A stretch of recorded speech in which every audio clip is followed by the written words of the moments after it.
तो जय हिंद फ्रेंड्स, स्वागत करते हैं आप सभी का आपके अपने यूट्यूब चैनल मैथ्स प्रैक्टिस में। दोस्तों, आज हम लोग का डे 5 है और हम लोग 5वें दिन आ चुके हैं। चलिए, क्वेश्चन की प्रैक्टिस करने से पहले मैं बता देना चाहूंगा कि हम लोग मिक्स क्वेश्चन की प्रैक्टिस कर रहे हैं, ये आप सभी को पता है। सारे टॉपिक वाइज से कोचिंग कोचिंग मतलब नहीं, क्वेश्चन उठाकर हम लोग प्रैक्टिस कर रहे हैं।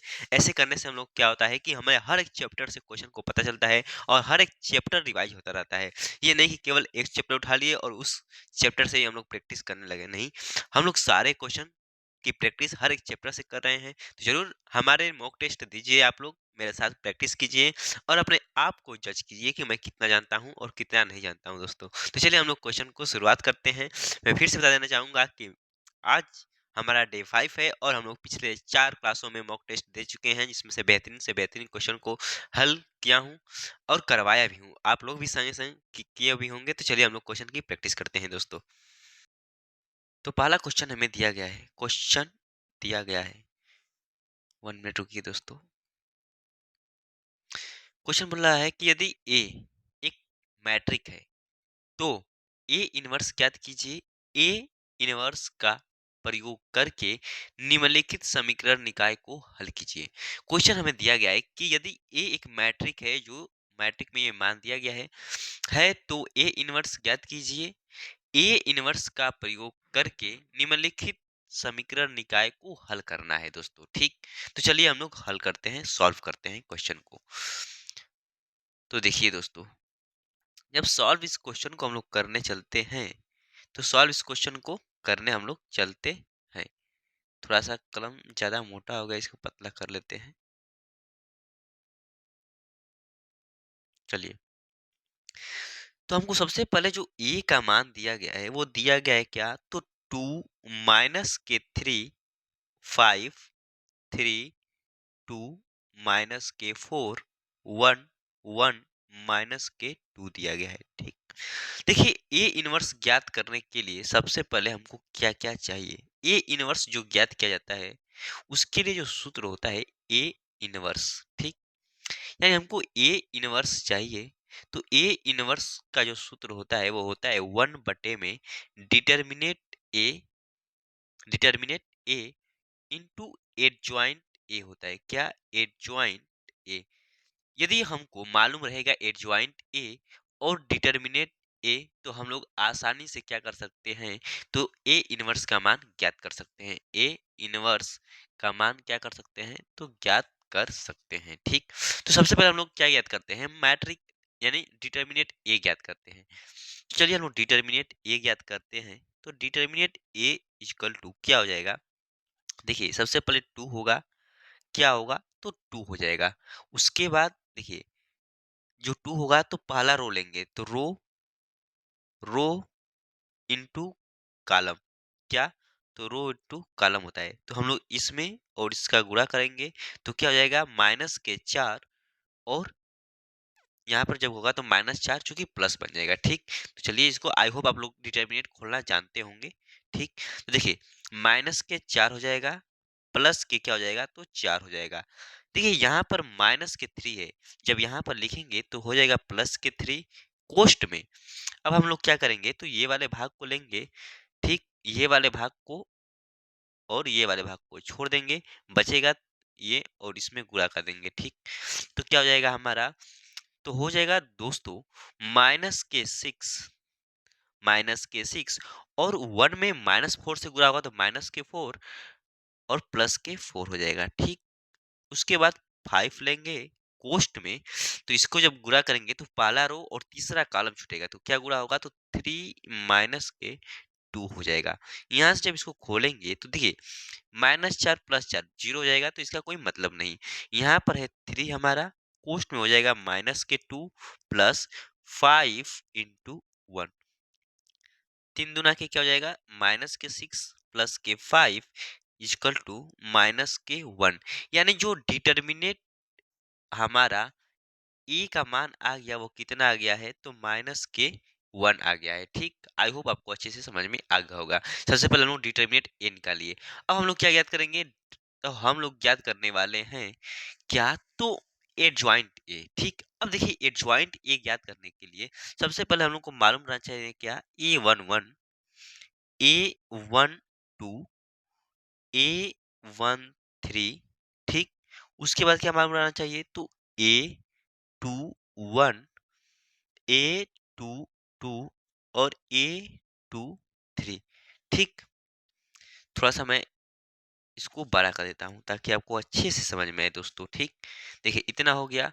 अब हम लोग को क्या ज्ञात करना पड़ेगा, तो हमको ज्ञात करना पड़ेगा क्या, तो A21 A22 उसके बाद A23, उसके बाद क्या ज्ञात करना पड़ेगा, तो उसके बाद हमें ज्ञात करना पड़ेगा A31, जिसे हम लोग क्या बोलते हैं, इसे माइनर बोलते हैं। क्या बोलते हैं, कोफैक्टर। ठीक, कोफैक्टर माइनर आप आज लोग अच्छे से उपसारिक और सखंड आप लोग अच्छे से पढ़े होंगे। ठीक, वही हम लोग ज्ञात करने वाले हैं। तो A31 हो जाएगा, उसके बाद A32 हो जाएगा, A33 हो जाएगा। ठीक, जब हम लोग दोस्तों ज्ञात करेंगे कि यदि A11 तो पहला रो और पहला कॉलम छोड़ देंगे तो बचेगा क्या हमारा, तो वो बचेगा जो, तो -4 +4 इक्वल टू क्या हो जाएगा, 0 हो जाएगा। ठीक, A12 तो पहला रो और दूसरा कॉलम छोड़ देंगे तो -6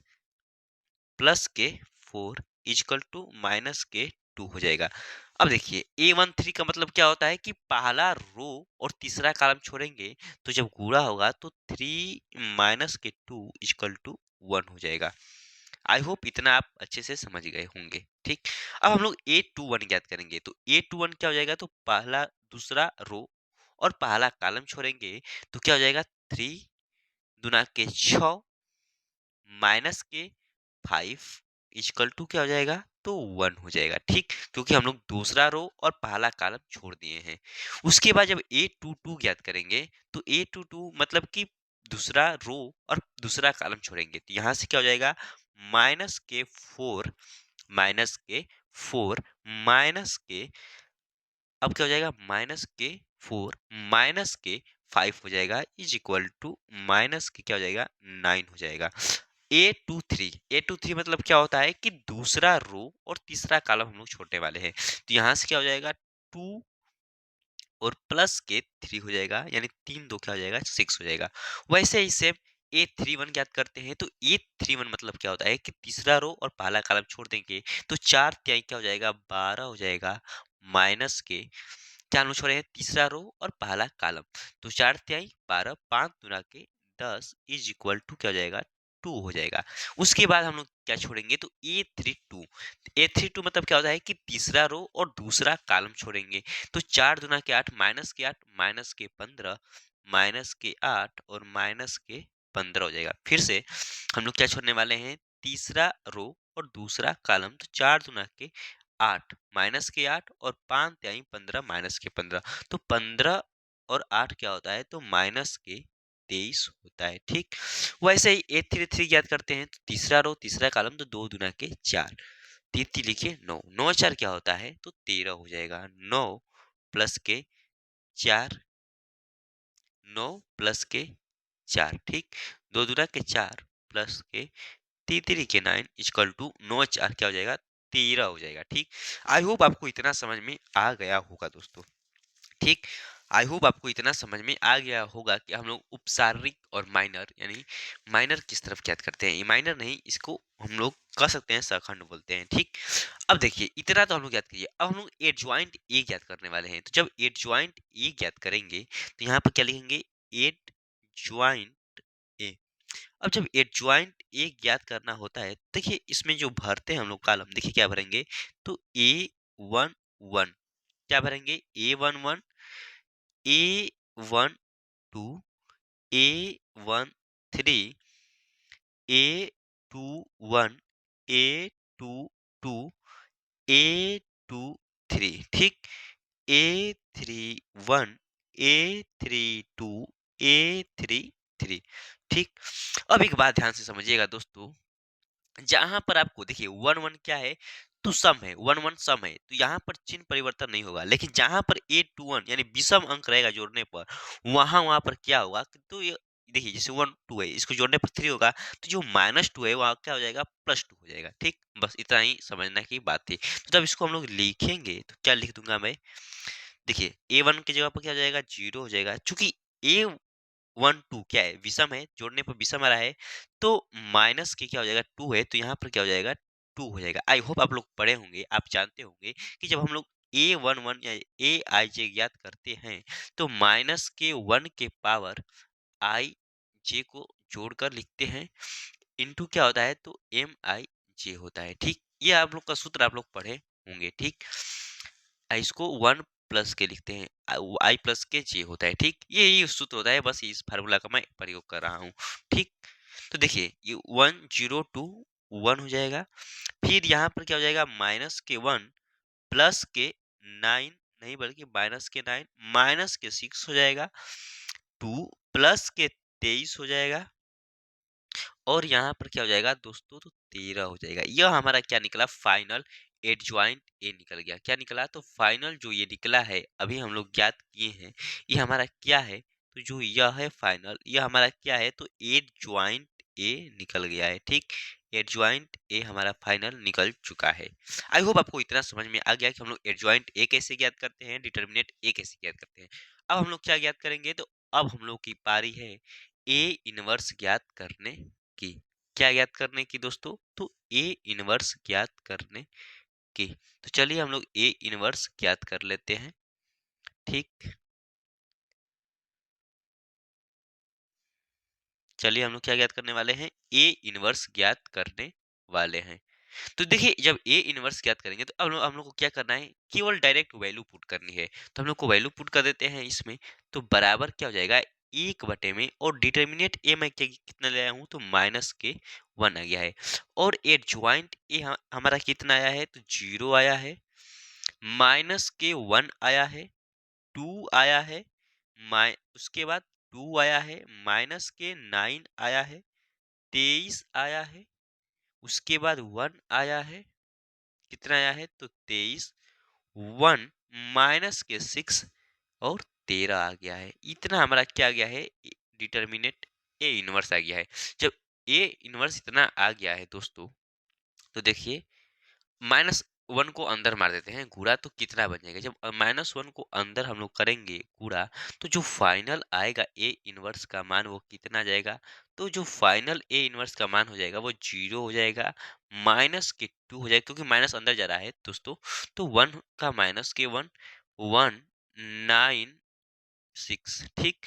माइनस के 2 माइनस के 23, और माइनस के 13 हो जाएगा, ठीक?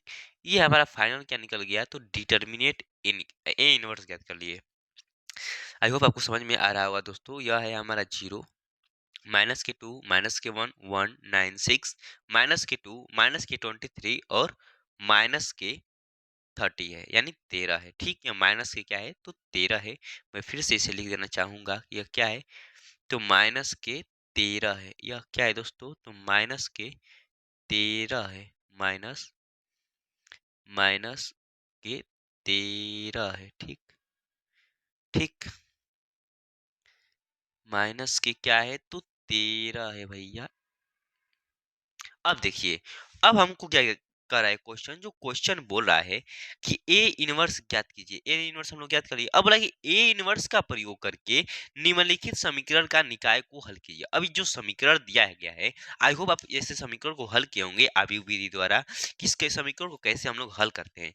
मैं बता देना चाहूंगा कि देखिए जो इस समीकरण रहता है, इसका जो फार्मूला एक्चुअली जो बनता है, वो दोस्तों बनता है हमारा फार्मूला, देखिए A X is equal to B बनता है, और जब एक्स का मान ज्ञात करते हैं, तो ए इनवर्स और बी हो जाता है, ए इनवर्स बी हो जाता है।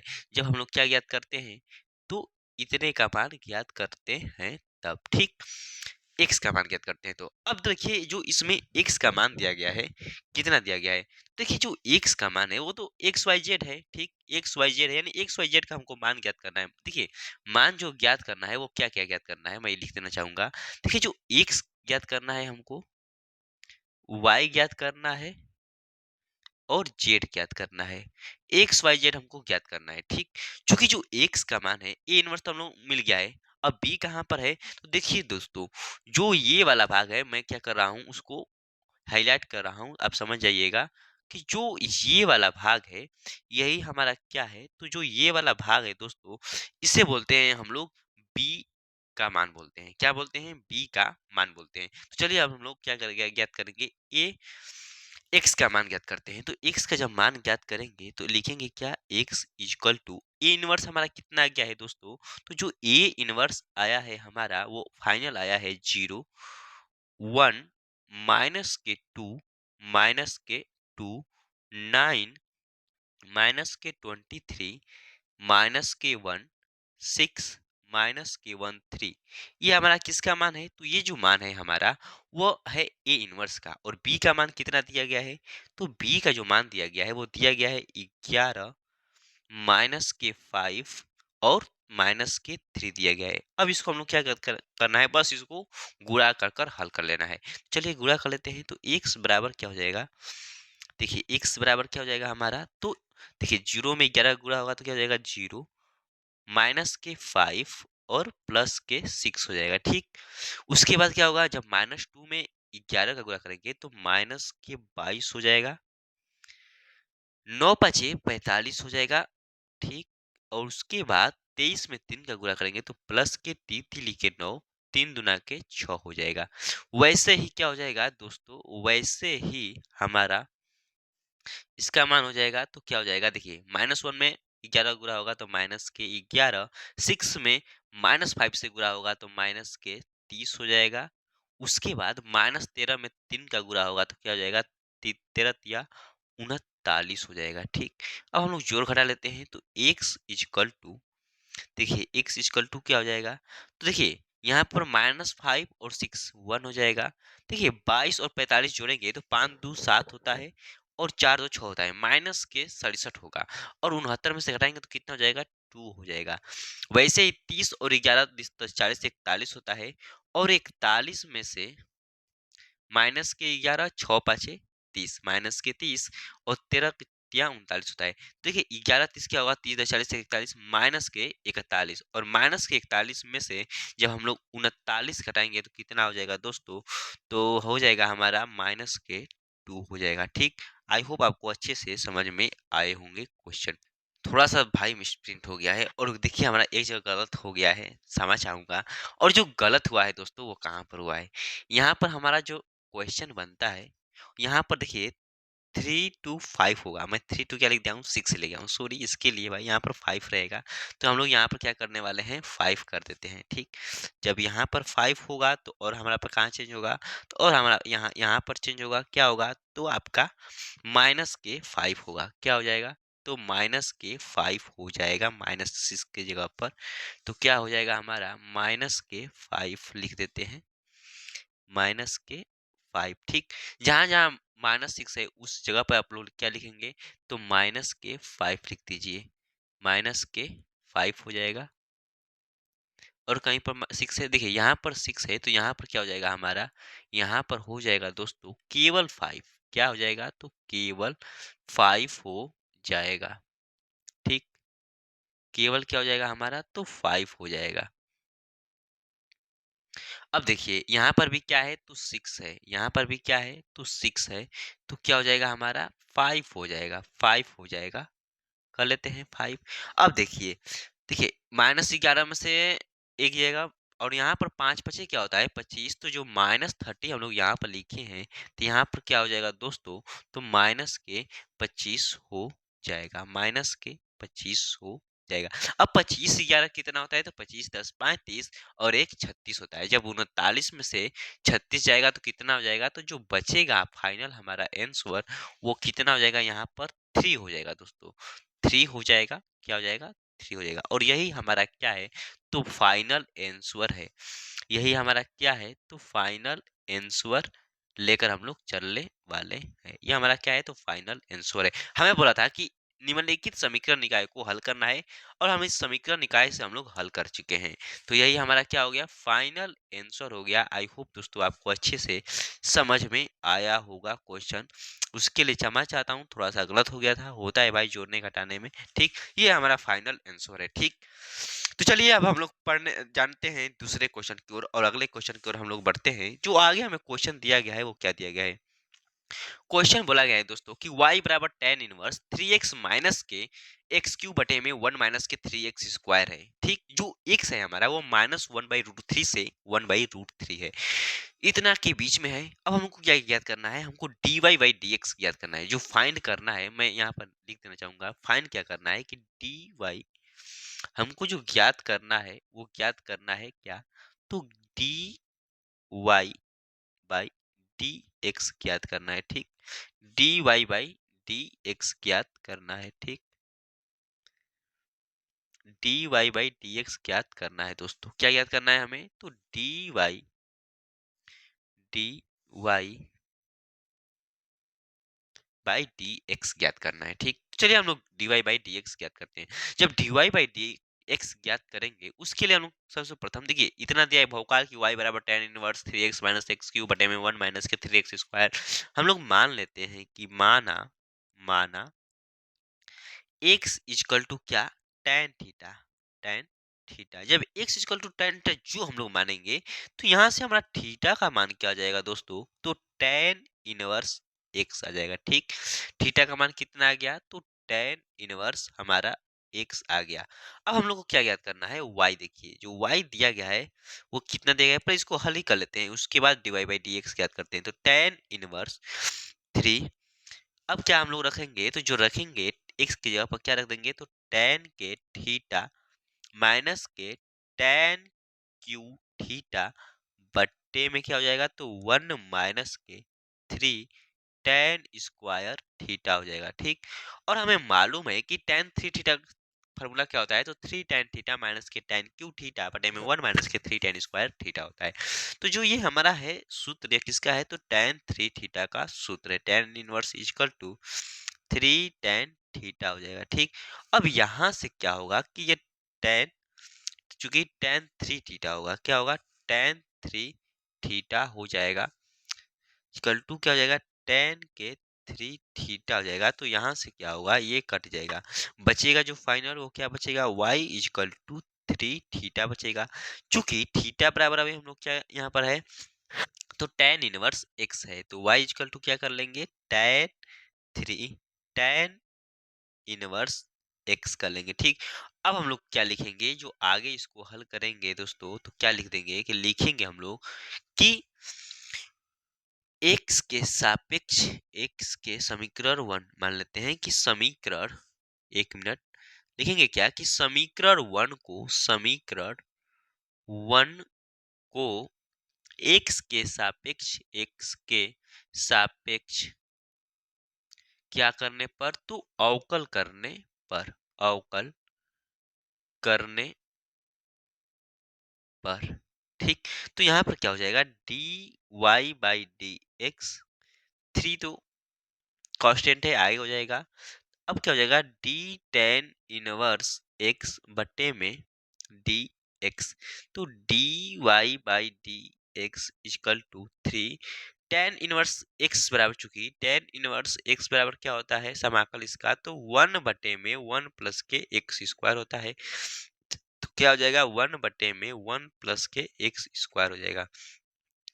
dy बाई dx क्या हो जाएगा हमारा, तो 3 बटे में 1 प्लस के x स्क्वायर हो जाएगा।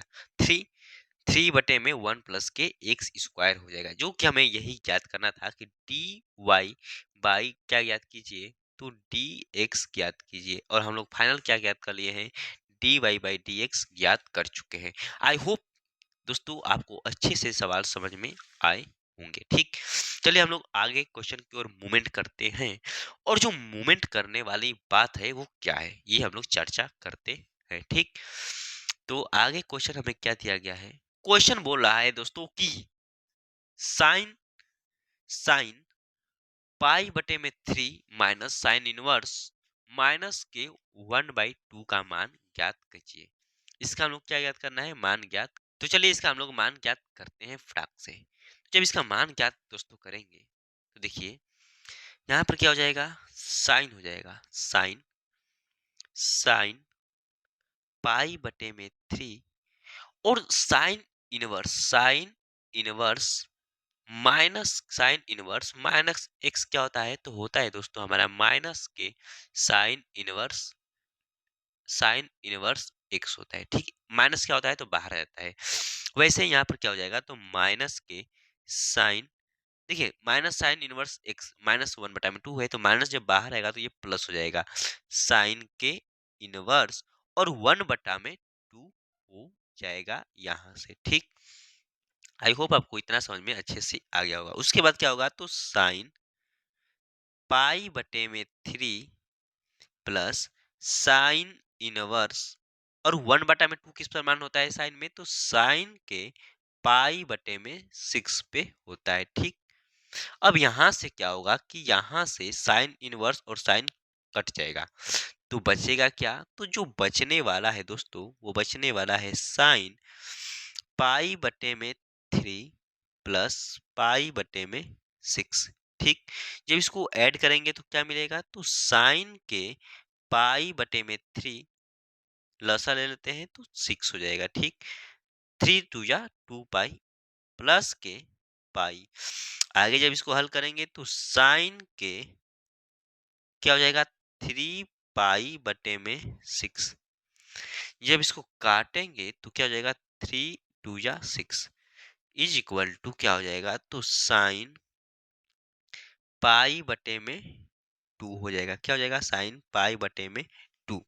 ठीक, और साइन पाई बटा में 2 का मान मतलब क्या हुआ कि साइन 90 डिग्री, इसको हम लोग क्या लिख सकते हैं, साइन 90 डिग्री, और साइन 90 डिग्री का मान क्या होता है, तो होता है हमारा 1।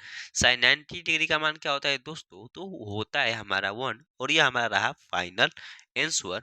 आई होप आपको अच्छे से समझ में आ गए होंगे। देखिए हम लोग कितने आसान तरीके से सवाल को हल कर लिए। क्या मैं एक और सवाल इसमें से देना चाहूँ, क्या जगह स्पेस खाली है, तो सोच रहा हूँ कि एक और सवाल दे दूं इसी पर, ताकि हमें और अच्छे से कंसेप्ट क्लियर हो जाए। तो चलिए मैं एक और सवाल आपको दे देना चाहूंगा, और धमाकेदार एंट्री के साथ एक और दोस्तों सवाल की हो रही है एंट्री हमारे इस स्क्रीन पे। ठीक, तो देखिए जो सवाल मैं देने वाला हूँ वो क्वेश्चन दिया गया है, क्या जो क्वेश्चन मैं लिखने वाला हूँ अभी वो है दोस्तों हमारा कि टेन टेन कोष्ट में साइन इनवर्स क्या है, तो इनवर्स साइन इनवर्स क्वेश्चन ये नहीं है दोस्तों। क्वेश्चन जो है हमारा वो है कि साइन साइन कोष्ट में साइन इनवर्स है, साइन इनवर्स साइन 2 पाई/3 है। ठीक, 2 पाई/3 है, इसको हमको सॉल्व करना है।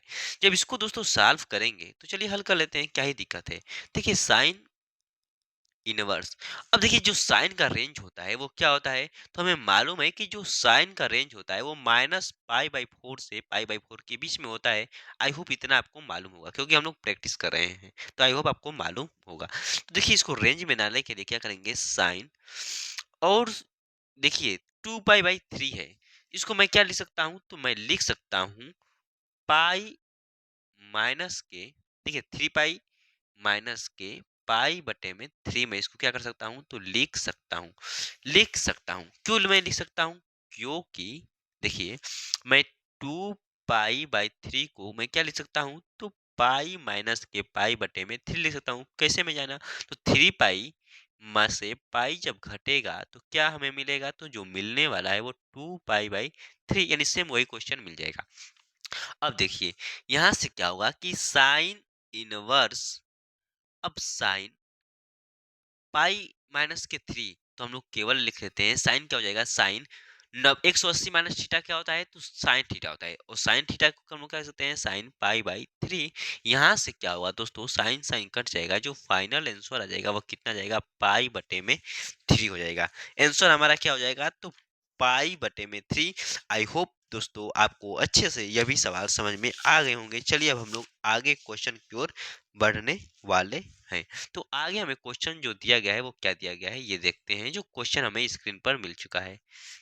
तो देखिए क्वेश्चन एक शानदार क्वेश्चन आ गया है जो कि हमारे मैट्रिक यानी आव्यूह से है, आव्यूह चैप्टर से है दोस्तों। देखिए क्वेश्चन जो हमें बोल रहा है यानी दिया गया है कि किसी व्यापार संघ के पास 30,000 रुपए का कोष है जिसे दो भिन्न भिन्न प्रकार के बांडों में निवेश करना है। प्रथम बांड पर 5% वार्षिक तथा द्वितीय बांड पर 7% वार्षिक ब्याज प्राप्त होता है। आव्यूह गुणन का प्रयोग द्वारा यह निर्धारित कीजिए कि 30,000 रुपए के कोष को दो प्रकार के बांडों में निवेश करने के लिए किस प्रकार बांटे जिससे व्यापार संघ का प्राप्त कुल वार्षिक ब्याज ₹1800 हो और ₹2000 हो। तो क्वेश्चन को हम लोग हल करने के लिए एंट्री मारते हैं। जब एंट्री मारेंगे क्वेश्चन हल करने के लिए तो सबसे पहले एंट्री पर जो मिलने वाला है लिखेंगे हम लोग, सॉल्व क्वेश्चन को करते हैं। जब क्या है रुपीज क्या है तो 1800 है, यानी 1800 रुपए के लिए हम लोग क्वेश्चन को हल करने वाले हैं। इस पर हम लोग व्यापार संघ के कुल वार्षिक ब्याज ज्ञात करने वाले हैं। तो हम लोग लिखेंगे सबसे पहले कि प्रथम बांड पर बांड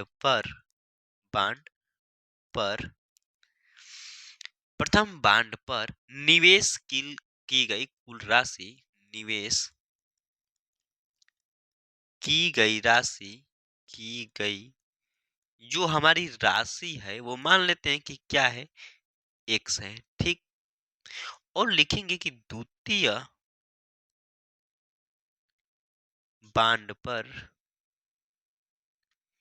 निवेश की गई राशि, निवेश की गई राशि वो क्या है हमारा, तो टोटल जो है वो कितना है तो 30,000 है, ठीक। इसमें से हम लोग क्या करेंगे माइनस एक्स कर देंगे, ठीक। इतनी है। और जो प्रथम बांड पर वार्षिक जो दर है, वार्षिक जो हमारा दर है वो कितना दिया गया है तो 5% दिया गया है, ठीक। 5/100 हो जाएगा। और जो द्वितीय बांड है, द्वितीय बांड पर वार्षिक जो दर है हमारा वो कितना है, तो जो द्वितीय बांड पर वार्षिक दर है दोस्तों वह है हमारा 7/100 है, ठीक। 7/100 है। अब हम लोग क्या ज्ञात करना है, बोला है कि 1800, क्वेश्चन जो दिया गया है वो बोल रहा है कि दो प्रकार के बांडों को निवेश करने के लिए बांटे जिसे व्यापार संघ का कुल वार्षिक ब्याज ₹1800 हो और ₹1200 हो। यानी रुपीज जो 1800 कुल वार्षिक ब्याज है वो किस पर होगा, तो चलिए हम लोग ज्ञात कर लेते हैं आव्यूह विधि से। देखिए दोस्तों यहाँ पर क्या हो जाएगा हमारा, जो हमें बॉन्ड दिया गया है कितना दिया गया है तो एक्स दिया गया है, उसके बाद 30,000 माइनस के एक्स, ठीक। और इस द्वितीय आव्यूह में क्या हो जाएगा तो 5/100, 7/100। उसके बाद टोटल जो वार्षिक ब्याज है वो कितना है तो 1800 है, ठीक। 1800 है। अब हम लोग क्या करेंगे इसको हल करेंगे तो x में इसका गुणा होगा तो 5x बटे में क्या हो जाएगा तो 100 हो जाएगा, ठीक। 5x बटे में 100 हो जाएगा। उसके बाद जब इसका गुणा करेंगे तो क्या हो जाएगा प्लस के 7 तरीके 21 पर कितना जीरो 4 जीरो माइनस के 7x और पूरे के बटा में क्या हो जाएगा तो 100 हो जाएगा। इतना अब पूरा कितना दिया है वार्षिक जो कुल ब्याज है वो 100 हमें दे चुका है, ठीक। 100 हमें दे चुका है। जब इसको आगे हल करेंगे तो यहाँ पर जो लसा लेंगे वो 5x हो जाएगा, माइनस के 7x प्लस के 21,000 का इधर 11,000 10,000 लाख 2,10,000 बट्टे में क्या हो जाएगा तो 100 हो जाएगा। या हम लोग 100 को क्या करते हैं उधर ही भेज देते हैं, 100 क्या करेंगे इधर ही भेज देते हैं। तो देखिए जब 100 इधर आ जाएगा तो 18 पर 4 जीरो हो जाएगा। यहां से होगा हमारा माइनस के 2x बराबर माइनस के कितना हो जाएगा तो 30,000 हो जाएगा, ठीक। अब x का जो मान आएगा यहाँ से x का मान कितना जाएगा, तो 15,000 हो जाएगा। कितना हो जाएगा, 15 पे 3 जीरो हो जाएगा। यानी x का मान हमारा कितना आ गया, 15 आ गया। जब x का मान दोस्तों 15 आ गया है, तो प्रथम बार पर कितना हो जाएगा, तो 15,000 हो जाएगा। और द्वितीय बार पर कितना हो जाएगा, तो 30,000 माइनस के 15,000 कितना हो जाएगा, तो 30,000 में से 15,000 घटेगा तो कितना हो जाएगा, 15,000। यानी दोनों पर टोटल जो आए वो कितना आए, तो 15,000 आ गए। ठीक, 15,000 दोस्तों आ गए। अब हम लोग जो ज्ञात करने वाले हैं वो 1200 पर ज्ञात करने वाले हैं। अब हम लोग किस पर ज्ञात करने वाले हैं, ये जो अभी हम लोग ज्ञात किए हैं ये 1800 पर ज्ञात किए हैं। अब जो हमको ज्ञात करना है वो ज्ञात करना है दोस्तों 1200 पे। ठीक, तो देखिए जब रुपीज क्या हो, जब रुपीज रुपीज क्या है, यानी कुल वार्षिक जो ब्याज है वो कितना है, 1200 रुपये है। तब क्या होगा, जब रुपीज कुल 1200 रुपए है दोस्तों, क्या है, जब टोटल 1200 रुपए है, तब इस पर व्यापार संघ को कितना कुल प्राप्त हुआ है, तो इसको क्या करें, सेम देखिए ये वाला जो स्टेटमेंट है, ये वाला इसमें भी क्या करेंगे, ये जो स्टेटमेंट में यहाँ पर मैं इतना लिखा हूं दोस्तों, सेम लिख लीजिएगा। ठीक, सेम लिख लीजिएगा, मैं केवल इसमें चेंज करने वाला हूँ। ठीक, तो चलिए चेंज कर देता हूँ।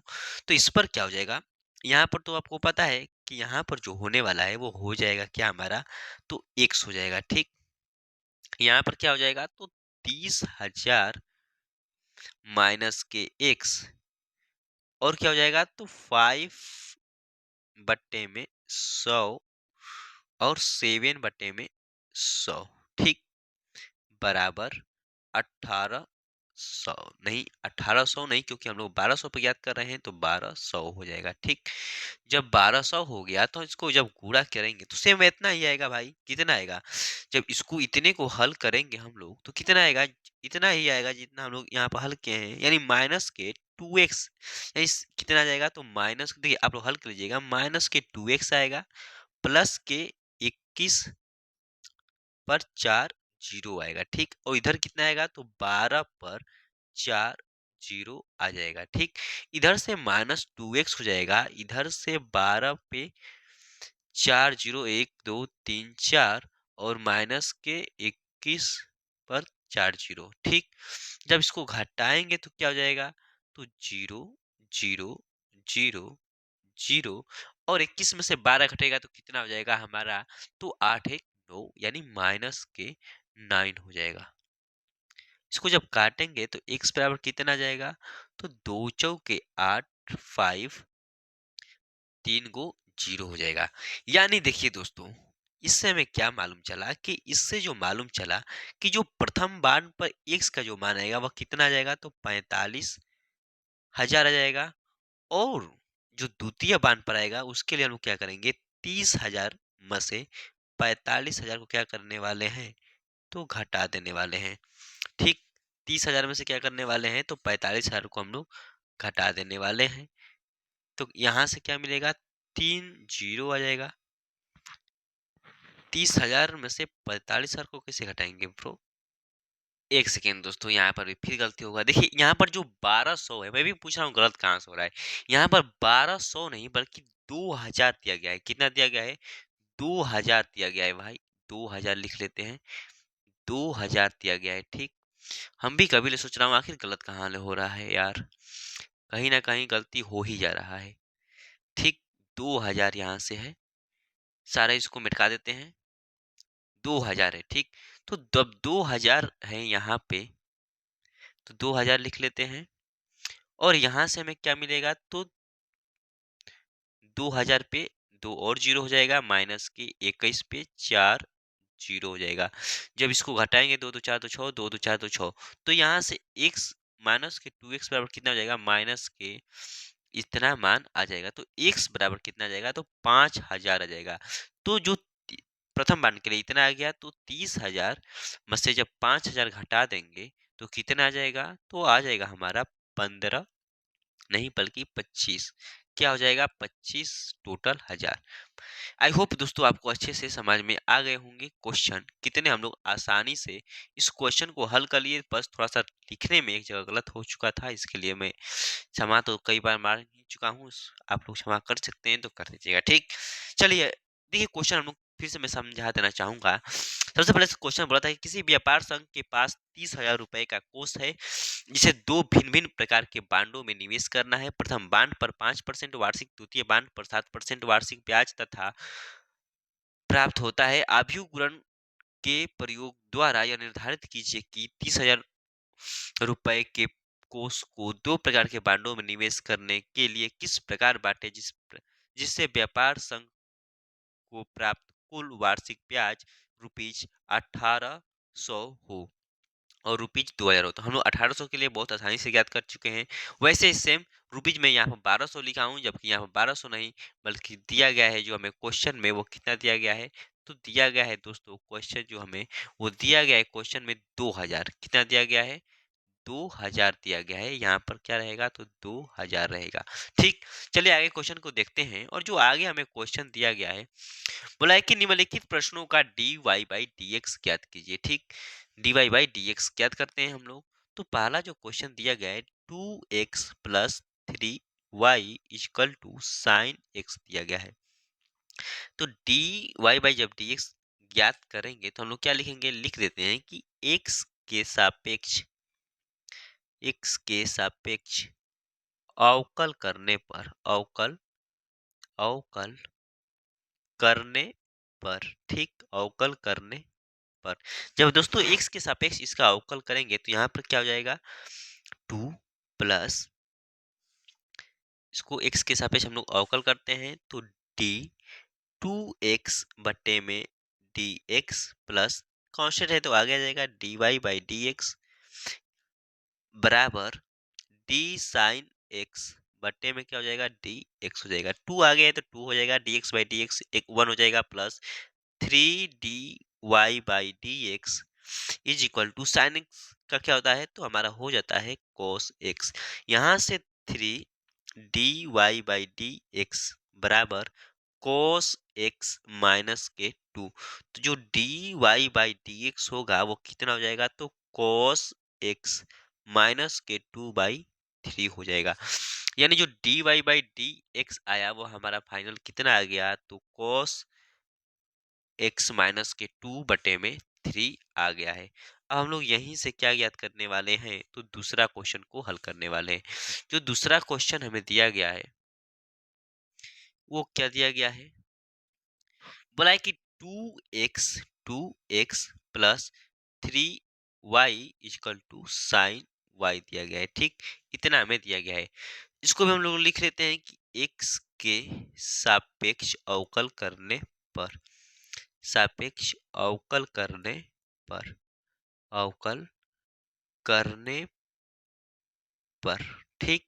तो यहां से जब x के सापेक्ष अवकल करेंगे तो क्या हो जाएगा हमारा तो 2, देखिए 2x प्लस 3y बराबर साइन y है, ठीक।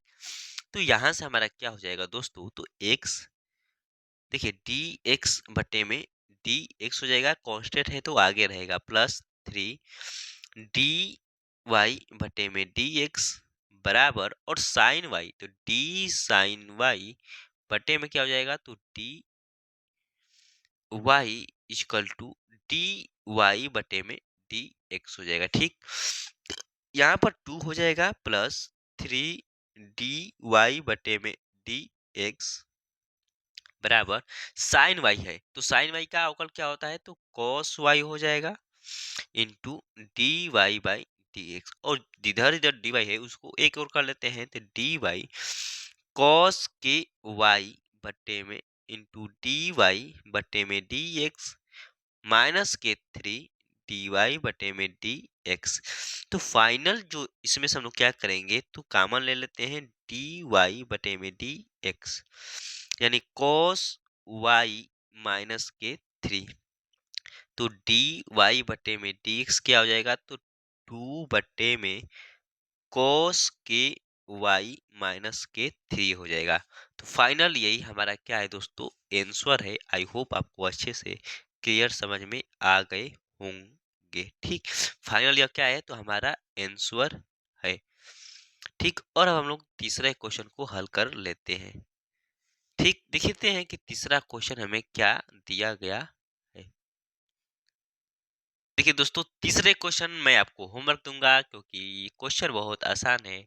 X plus B Y square equal to cos के वाई, इसको जब अवकल करेंगे तो देखिए डी ए एक्स, देखिए डी एक्स हो जाएगा, क्या हो जाएगा, डी ए है, तो ए हमारा क्या होगा, आगे आ जाएगा, कांस्टेंट है, तो डी एक्स बटे में क्या हो जाएगा, डी एक्स हो जाएगा, प्लस बी, देखिए डी स्क्वायर है, डी बी तो हमारा आगे आ जाएगा। अब वाई स्क्वायर है, तो देखिए एक्स स्क्वायर का अवकल क्या होता है, तो टू एक्स होता है। ठीक, तो वैसे ही यहाँ पे जब लिखेंगे डी वाई स्क्वायर और नीचे क्या लिखेंगे, डी वाई, फिर क्या बनेगा, डी वाई बटे में डी एक्स बराबर क्या होगा, तो डी कॉस वाई बट्टे में D Y into D Y by D X. अब इसको आप लोग आगे हल कर सकते हैं। यहाँ से जो होगा दोस्तों, एक ए बस बचेगा, यहाँ से बी, और डी वाई स्क्वायर बाई, तो क्या हो जाएगा, टू वाई हो जाएगा, और D Y by D X बचेगा, यहाँ से कॉस वाई का माइनस के साइन वाई हो जाएगा, into D Y by D X, D Y by D X एक और कर D Y by D X common ले लीजिएगा, और इधर पचहत्तर कर देंगे तो आप लोग को D Y by D X मिल जाएगा, जो कि आपको क्या रहने वाला है, यह एच डब्ल्यू, और कमेंट बॉक्स में इसका आंसर जरूर लिखिएगा। ठीक, यह क्या है, एच डब्ल्यू। चलिए आगे क्वेश्चन की ओर हम लोग बढ़ते हैं, और क्वेश्चन जो दिया गया है, बोला है किसी स्कूल के, देखिए ये भी लाजवाब क्वेश्चन है, किसी स्कूल के पुस्तकों की दुकान में 10 दर्जन रसायन विज्ञान, 8 दर्जन भौतिक विज्ञान तथा 10 दर्जन अर्थशास्त्र की पुस्तकें हैं। इन पुस्तकों का विक्रय मूल्य क्रमशः 80 रुपए, कितना है, तो 80 रुपए, 60 रुपीज तथा ₹40 प्रति पुस्तक है। आव्यूह बीजगणित के प्रयोग द्वारा ज्ञात कीजिए कि सभी पुस्तकों को बेचने से दुकान को कुल कितनी धनराशि प्राप्त होने वाली है। फिर से सवाल समझते हैं कि किसी स्कूल की पुस्तकों की दुकान में 10 दर्जन रासायनिक विज्ञान, 8 दर्जन भौतिक विज्ञान तथा 10 दर्जन अर्थशास्त्र की पुस्तकें हैं। इन पुस्तकों का विक्रय मूल्य क्रमशः ₹80, ₹60 तथा ₹40 प्रति पुस्तक है। आव्यूह बीजगणित के प्रयोग द्वारा ज्ञात कीजिए कि सभी पुस्तकों को बेचने से दुकान को कुल कितनी धनराशि प्राप्त होगी। ठीक, कुल कितनी धनराशि प्राप्त होने वाली है। ठीक, तो चलिए इसको हल कर लेते हैं। दोस्तों जब इसको हल करेंगे तो हमें क्या मिलेगा, इस पर चर्चा करते हैं। सबसे पहले हम लोग जो ज्ञात करेंगे, स्कूल की पुस्तकों की दुकान में 10 दर्जन रसायन विज्ञान की दिया गया है कि 10 दर्जन रसायन विज्ञान, जो कि 10 दर्जन जो पुस्तक है, 10 दर्जन रसायन रसायन विज्ञान की क्या है, विज्ञान की पुस्तक है, पुस्तक है। जब 10 दर्जन रसायन विज्ञान की पुस्तक है तो 10 दर्जन मतलब क्या हुआ, 12 इंटू 10 इजकल टू 120। ठीक, वैसे ही कितना दिया गया है, 8 दर्जन जो है वो क्या है हमारा, तो भौतिक विज्ञान की क्या है, की पुस्तक है। तो यहां से क्या हो जाएगा हमारा, 8 इंटू 12 इजकल टू 96 हो जाएगा। ठीक, 96 हो जाएगा। सेम बोला है कि 10 दर्जन जो है वह अर्थशास्त्र की पुस्तक है। किस चीज की है, तो अर्थशास्त्र की पुस्तक है, कि अर्थशास्त्र की पुस्तक है, इज इक्वल टू 10 इंटू में 12 इजकल टू क्या हो जाएगा, 120 हो जाएगा। अब बोला है कि जो विक्रय मूल्य दिया गया है हमें, विक्रय मूल्य, इस पुस्तक का विक्रय मूल्य वो कितना दिया गया है दोस्तों, वो दिया गया है हमें 80 रुपए, 60 रुपीज और 40 रुपीज। बोला है प्रति पुस्तक है। आव्यूह बीजगणितीय का प्रयोग द्वारा याद कीजिए कि सभी पुस्तकों को बेचने से दुकान को कुल कितनी धनराशि प्राप्त हुई, आव्यूह विधि द्वारा। ठीक, तो जब आव्यूह विधि द्वारा इसको हल करते हैं तो जो कुल राशि प्राप्त होगी, कुल राशि जो प्राप्त होने वाली है उसको हम लोग सी से डिनोट करते हैं, is equal to A into B कर देते हैं, ए इंटू बी कर देते हैं। और जो ए है हमारा वो कितना है, तो 120 है, 96 है, 120 है, ठीक। और जो बी है वो कितना है, तो 80 है, 60 है, और कितना है, तो 40 है, ठीक। अब बस इसको हल कर लीजिए, आपको आंसर मिल जाएगा। आई होप आप इसको हल कर लेंगे। समय कम है, प्रैक्टिस क्लास है, तो इतना घर पर आप हल जरूर कर लीजिएगा दोस्तों, आपको आंसर मिल जाएगा। हो इस तरह क्या रहेगा, HW, ठीक। आगे क्वेश्चन की ओर देखते हैं, और क्वेश्चन नंबर जो आगे दिया है, बोला है कि 4 केजी प्याज, 3 केजी गेहूं और 2 केजी चावल का मूल्य ₹60 है। बोला है 2 केजी प्याज, 4 केजी गेहूं और 6 केजी चावल का जो मूल्य है ₹70 है। 6 केजी प्याज, 2 केजी गेहूं और 3 केजी चावल का मूल्य ₹70 है। आव्यूह विधि द्वारा प्रत्येक का मूल्य प्रति केजी ज्ञात कीजिए, ठीक। आव्यूह विधि द्वारा दोस्तों ज्ञात करने वाले हैं इस क्वेश्चन को हम लोग। तो चलिए आव्यूह विधि द्वारा इस क्वेश्चन को हल कर लेते हैं, क्या ही दिक्कत है। तो सबसे पहले इसमें लिखेंगे क्या, कि 1 केजी माना, पहले मान लेते हैं भाई, माना का जमाना है, मैथ में ज्यादा माना ही जाता है। तो लिखेंगे हम लोग क्या, कि माना माना माना 1 केजी, 1 केजी जो प्याज का मूल्य रहने वाला है, प्याज का मूल्य वो कितना रहेगा, तो 1 केजी जो प्याज का मूल्य रहेगा वो x मान लेते हैं, ठीक। 1 केजी गेहूं का मूल्य, गेहूं का जो मूल्य रहने वाला है वो कितना हो जाएगा, तो y मान लेते हैं। और 1 केजी चावल का जो मूल्य मान लेते हैं वो कितना मान लेते हैं दोस्तों, तो z मान लेते हैं, ठीक। अब बोला है क्वेश्चन हमें कि 4 केजी प्याज, 3 केजी गेहूं, 2 केजी चावल का मूल्य ₹60 है, ठीक। तो 2x क्या लिखेंगे, कि 2x नहीं बल्कि 4x, क्योंकि 4 केजी प्याज है, तो 4x plus 3y plus 2z का जो मान है वो कितना दिया गया है, तो वो ₹60 दिया गया है, ठीक। ₹60 दिया गया है। वहीं पे 2 केजी प्याज यानी 2x प्लस 6 केजी चावल, नहीं 4 केजी गेहूं, तो 4y प्लस, बोला है कि 6 केजी चावल यानी 6z का जो मान है वो कितना दिया गया है, तो बोला है कि चावल का जो मूल्य है वो ₹70 है। वहीं पे दोस्तों 6 केजी यानी 6x प्लस 2 केजी गेहूं यानी 2y प्लस 3 केजी चावल यानी 3z इक्वल टू कितना दिया गया है, तो दिया गया है हमें ₹70। इसका भी कितना दाम दिया गया है, तो ₹70। अब बोला है कि आव्यूह विधि द्वारा प्रत्येक का मूल्य प्रति केजी में ज्ञात कीजिए, यानी एक्स वाई जेड का दोस्तों मान ज्ञात करना है। फिर से वही सवाल धमाकेदार एंट्री के साथ मार दिया गया है क्वेश्चन में। तो चलिए हम लोग ज्ञात ही कर लेते हैं, क्या ही दिक्कत है दोस्तों। तो यहाँ से सबसे पहले जब इसको हल करेंगे दोस्तों, तो सबसे पहले हम लोग देखते हैं कि जो ए का मान दिया गया है वो कितना दिया गया है। जो ए का मान दिया गया है वो दिया गया है 4, 2, 6, 3, 4, 2, 2, 6, 3। और जो x का मान दिया गया है वो कितना दिया गया है, तो दिया गया है हमें x y z, ठीक। समझ लीजिए 8 नंबर वाला क्वेश्चन है दोस्त। और वहीं पर जो b का मान दिया गया है वो कितना दिया गया है, तो 60, 70 और 70 दिया गया है, ठीक। 60, 70 और 70 दिया गया है, ठीक। यहाँ पर भाई 70 है कि 90 है ये नहीं समझ में आ रहा है, 1 मिनट रुकिएगा जरा दोस्तों, थोड़ा टाइपिंग मिसप्रिंट है। जहाँ यहाँ पर रुपीज जो दिया गया है, यहाँ पर रुपीज 70 नहीं बल्कि जो रहने वाला है वो रहने वाला है हमारा क्या, तो रहने वाला है दोस्तों यहाँ पर कितना, तो ₹90 दिया गया है भाई। ₹70 मिसप्रिंट हो गया है, टाइपिंग एरर हो गया है हमारे टाइपर मालिक से। यहाँ पर कितना हो जाएगा, तो दोस्तों होने वाला है जो हमारा वो होने वाला है ₹90। कितना, तो 90 रुपीज। 90 रुपीज कितना है? 90 रुपीज। तो यहाँ पर क्या हो जाएगा हमारा? 90 रुपए हो जाएगा। ठीक, तो यहाँ पर भी 70 की जगह पर क्या होगा?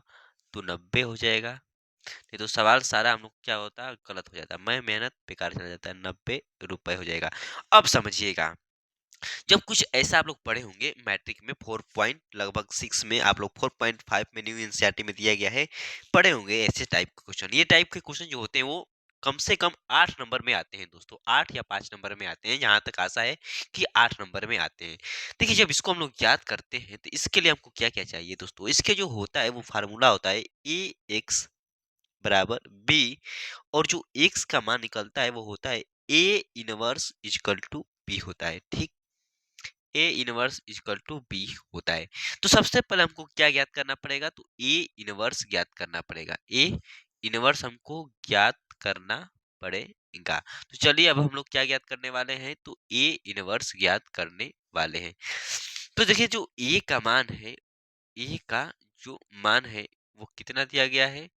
तो ए का जो मान है वो दिया गया है हमें, डिटर्मिनेट ए कितना दिया गया है? तो ए का जो मान है वो कितना दिया गया है? तो 4 2 6 3 4 2 2 6 3। ठीक, अब देखिए, जब हम लोग क्या ज्ञात करेंगे? ए इनवर्स ज्ञात करना है। ए इनवर्स ज्ञात करने के लिए क्या करते हैं? कभी भी अगर ए इनवर्स हमें ज्ञात करना है दोस्तों, उसके लिए हम लोग को 1 बटा में डिटर्मिनेट ए और एडज्वाइंट ए इसका गुणनफल मालूम रहना चाहिए। तब यहाँ से हम लोग क्या ज्ञात होगा? तो ए इनवर्स ज्ञात हो जाएगा। तो देखिए, जब इसका हमको मालूम रहना चाहिए तो क्यों ना इसको हम लोग नए पेज पर हल करते हैं और ए इनवर्स ज्ञात कर लेते हैं, ताकि हमको क्या रहेगा, इसको मैं इतना मिटा देना चाहूंगा ताकि इस पर हम लोग को आंसर डायरेक्ट मिले। ठीक, तो चलिए हम लोग ए इनवर्स जो है वो अगले पेज पर ज्ञात करते हैं। ठीक, तो अगले पेज पर हम लोग को ए इनवर्स ज्ञात करते हैं। तो देखिए, जो ए का मान दिया गया है 426 दिया गया है। कितना दिया गया है? तो 426 दिया गया है। ए का जो मान दिया गया था वो कितना दिया गया था? तो 426। ए का मान कितना दिया गया था? तो 426। वहीं पे दूसरे कॉलम का मान जो दिया गया है वो 342 दिया गया है। कितना दिया गया है? तो 342 दिया गया है। 342 दिया गया है। और जो तीसरे कॉलम का मान है वो दिया गया है 263। 263 263। ठीक, इतना हमें दिया गया है, क्वेश्चन में दे दिया है। अब हम लोग क्या करने वाले हैं? तो यहां से सबसे पहले हम लोग A11 A12 A13, ठीक, उसके बाद क्या ज्ञात करेंगे? तो उसके बाद ज्ञात करेंगे हम लोग A21 A22, उसके बाद A23। ठीक, इतना हमें मालूम चल गया। क्यों ये सब ज्ञात कर रहे हैं? ताकि हमको एडजॉइंट ए भाई मिल जाए। एडजॉइंट ए हमको क्या करें? मिल जाए। यहाँ से हम लोग क्या ज्ञात होगा? तो एडजॉइंट ए मिलेगा। ठीक, तो चलिए हम लोग A33 ज्ञात करते हैं। तो A31 A32 A33। ठीक, अब देखिए A11 क्या होगा? तो जो A11 होगा तो पहले रो और पहले कॉलम को हटाकर 4 तिहाई 12 6 दूना के 12 इक्वल टू 0 हो जाएगा। पहला रो A12 का मतलब क्या होता है? तो पहला रो और दूसरा कॉलम हटाएंगे तो 3 दूना के 6 माइनस के 36 इक्वल टू माइनस के 30 हो जाएगा। 813 मतलब क्या हुआ? पहला रो और तीसरा कॉलम को हटाएंगे, 2 दूना के 4 माइनस के 24 इक्वल टू माइनस के 20 हो जाएगा। वैसे ही 821 का मान क्या होगा? दूसरा रो पहला कॉलम तितली के 9 माइनस के 4 इक्वल टू 5 हो जाएगा। 822 दूसरा रो दूसरा कॉलम 4 तिहाई 12 6 दूना के 12 12 में से 12 जाएगा, क्या हो जाएगा? 0 हो जाएगा। 823 दूसरा रो तीसरा कॉलम 4 दूना के 8 छतरी के 18 इक्वल टू माइनस के 10 हो जाएगा। A31 तीसरा रो और पहला कॉलम जब हटेगा तो क्या हो जाएगा? छतरी के 18 माइनस 4 दूना के 8 इक्वल टू 10 हो जाएगा। A32 मतलब क्या होता है? तो तीसरा रो और दूसरा कॉलम हटेगा तीसरा रो और दूसरा कॉलम। मैं बताना चाहूंगा कि इसे रो कहते हैं और इसे कॉलम कहते हैं, ठीक। तो तीसरा रो और दूसरा कॉलम हटेगा तो क्या हमें मिलेगा, 6 चौके 24 माइनस के 2 दूना के 4 इक्वल टू 20 हो जाएगा, ठीक।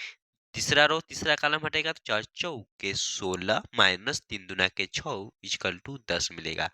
यहाँ से हमें एट ज्वाइंट ए क्या मिलने वाला है, तो एट ज्वाइंट ए ज्ञात करने के लिए हमको A11 A12 ऐसा सवाल मैं पीछे अभी बताया हूँ, ठीक। A13 A21 A22 A23, ठीक।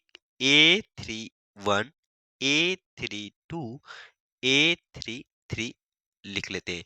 अब ध्यान दीजिएगा कि जहां जहां पर विषम अंक रहेगा यानी 1 2 2 1, यानी समझिए कि इस जगह पे इस जगह पे इस जगह पे और इस जगह पे जब इसको वैल्यू पुट करेंगे तो माइनस अंक जो रहेगा उसे प्लस कर देंगे, जो प्लस रहेगा उसे माइनस कर देते हैं, यानी जो विषम रहता है उसको चेंज चेंज कर देते हैं, क्योंकि हम लोग सूत्र पढ़े हैं कि ए आई जे बराबर -1 जब ज्ञात करता है तो -1 के पावर आई प्लस के जे एम आई जे होता है, ठीक। तो यहाँ से हम लोग यहाँ पर क्या लिखेंगे कि जो आएगा मान एडज्वाइंट ए का मान, एडज्वाइंट ए का जो मान आने वाला है वो कितना आ जाएगा, तो जो एडज्वाइंट ए का मान आने वाला है वो हमारा आ जाएगा दोस्तों 0 30 20 5 नहीं बल्कि माइनस के 5 0 10 10 माइनस के 20 10, ठीक। इतना आ गया, इतना हमें एडज्वाइंट ए क्या हुआ तो प्राप्त हो गया है। ये हमें अभी क्या प्राप्त हुआ है, एडज्वाइंट ए प्राप्त हुआ है। लेकिन हमको क्या चाहिए, ए इनवर्स चाहिए। तो ए इनवर्स के लिए सूत्र क्या होता है, 1/में डिटर्मिनेट ए एंड एडज्वाइंट ए होता है। तो जब ए यहाँ से डिटर्मिनेट ए ज्ञात करते हैं, तो जब डिटर्मिनेट ए ज्ञात करेंगे तो क्या हो जाएगा, देखिए 4 लेंगे 4 और पहला रो पहला कॉलम जब हटाएंगे तो 4 तिहाई 12 माइनस के 6 दूना के 12 माइनस के 3 हो जाएगा। पहला रो और दूसरा कॉलम हटाएंगे तो 3 दूना के 6 माइनस के 36 प्लस के 2, पहला रो और तीसरा जब कॉलम हटाएंगे तो 2 दूना के 4 माइनस के 6 चौके 24, यहाँ से 0 हो जाएगा माइनस, देखिए 36 में से 6 हो जाएगा क्या हो जाएगा, तो 30 हो जाएगा और 33 लिखे क्या होता है तो 90 होता है, ठीक। प्लस 24 में चलेगा माइनस के 20 और माइनस के 20 में से जब 2 से गुणा करेंगे तो माइनस के 40 होगा और यहाँ से जो डिटर्मिनेट आएगा वो ए का मान वो 50 आ जाएगा। तो यहाँ से क्या हो जाएगा 1/50 और एडज्वाइंट ए कितना है तो 0 है 30 है 20 है माइनस के 5 है 0 है 10 है 10 है माइनस के 20 है और उसके बाद कितना है तो 10 है। इतना हमारा क्या है तो एडज्वाइंट ए है, कितना 0 30 20 माइनस के 20 है दोस्तों। यहाँ पर देखिए -20 है तो यहाँ पर -20 लगा लीजिएगा, माइनस के 20 रहेगा माइनस के 20, ठीक। उसके बाद -5 0 10 10 -20 10, ये हमारा ए इनवर्स आ गया, ए इनवर्स आ गया। तो चलिए हम लोग पिछले स्लाइड पर चलते हैं और यहाँ पर जब ए एक्स का जब हमको मान ज्ञात करना है तो एक्स का मान क्या हो जाएगा तो ए इनवर्स इंटू बी। अभी हम लोग ए इनवर्स कितना ज्ञात किए, तो जो ए इनवर्स ज्ञात किए हैं दोस्तों वो ज्ञात किए हैं 0 0 30, उसके बाद माइनस के 20 माइनस के 5 0 10, उसके बाद 10 माइनस के 20 और 10, ये हम अभी क्या ज्ञात किए हैं ए इनवर्स ज्ञात किए हैं। और जो बी का मान दिया गया है वो कितना दिया गया है तो 60 दिया गया है 90 दिया गया है और 70 दिया गया है दोस्तों। अब हम लोग इसको बस हल करना है, जब इसको हल कर लेंगे तो हमें क्वेश्चन का आंसर मिल जाएगा। आंसर क्या मिलने वाला है दोस्तों, तो देखिए इसको हल कर लेते हैं, क्या ही दिक्कत है, क्या ही दिक्कत है। लेकिन अभी ध्यान दीजिएगा, आगे ए इनवर्स का मान कुछ और भी लिखा गया था, और जो लिखा गया था दोस्तों वो कितना लिखा गया था, तो आगे 1/50 भी है। ठीक, तो 1 में जब 50 है तो हल कर लेते हैं, क्या ही दिक्कत है। तो 1/50, जब इस मैट्रिक को हल करेंगे तो 0 में 60 का गुणा करेंगे तो क्या हो जाएगा 0, -5 में जब 90 का गुणा करेंगे तो माइनस के 450 हो जाएगा। ठीक, माइनस के 450 हो जाएगा, और 10 में 70 का गुणा करेंगे तो 700 हो जाएगा। यहाँ से जब 30 में 60 का गुणा करेंगे तो छात्री के 1800 माइनस के 0, और 7 में जब 20 का गुणा करेंगे तो माइनस के क्या हो जाएगा हमारा, तो 7 गुना के 1400। यहाँ से जब -20 में हम लोग 60 से गुणा करेंगे तो माइनस के 1200 हो जाएगा। 10 में 90 का गुणा करेंगे तो क्या हो जाएगा 900 हो जाएगा, और 10 में जब 7 का गुणा करेंगे तो 700 हो जाएगा। ठीक, यहाँ से क्या हो जाएगा, तो 1/50, देखिए 700 में से 450 कटेगा, कितना होगा, तो 4 जीरो, 10 में से 5 जाएगा 5, और 6 में से 4 जाएगा 2, यानी 250 होगा। 1800 में से 1400 घटेगा तो 400 होगा, और देखिए 9 7 1600 होता है, कितना होता है, 1600 में से -1200 घटेगा तो कितना हो जाएगा, 400 हो जाएगा। जब इसको 50 से डिवाइड करेंगे तो क्या मिलेगा हमें, 5 5 8 40 और 8, यानी जो फाइनल एक्स का जो मान आया है, एक्स का जो मान आया है वो कितना आ गया है, तो 5 8 और 8 आ गया है, और यही हमारा क्या है दोस्तों, तो फाइनल आंसर लेकर चलेंगे, कितना लेकर चलेंगे, तो 588 हमारा फाइनल आंसर आया है। 588 कितना आया है, फाइनल आंसर आया है। पूछा था क्वेश्चन में कि आव्यूह विधि द्वारा प्रत्येक का मूल प्रति केजी में ज्ञात कीजिए, तो जो एक्स का मान आया, मैं यहाँ पर लिख देना चाहूंगा कि x इक्वल टू जो आया है वो कितना आ गया है, 5 रुपये प्रति केजी। ठीक, इतने रुपए 1 केजी प्रति प्याज का मूल्य 5 रुपए हो जाएगा, और y का जो मान आया है वो 8 रुपए आया है, और जो जेड का मान आया है वो कितना आया है, 8 रुपए आ गया हुआ है। आई होप दोस्तों आपको क्वेश्चन अच्छा लगा होगा और समझ में भी आया होगा। आगे क्वेश्चन की ओर बढ़ते हैं, और जो आगे क्वेश्चन दिया गया है, बोला है कि आव्यूह बी इतना है, एक सममित आव्यूह है या अथवा एक विषम सममित आव्यूह है, के योगफल के रूप में व्यक्त कीजिए, और इसे हम लोग करने वाले हैं कल की क्लास में। ये हमारा रहेगा आपका एच डब्ल्यू, और इससे कल की क्लास में आगे हम लोग बढ़ने वाले हैं। तो आज का सेशन यहीं पर समाप्त करते हैं। यदि वीडियो पसंद आए हो चैनल को सब्सक्राइब, लाइक और दोस्तों में शेयर जरूर कीजिए दोस्तों। धन्यवाद।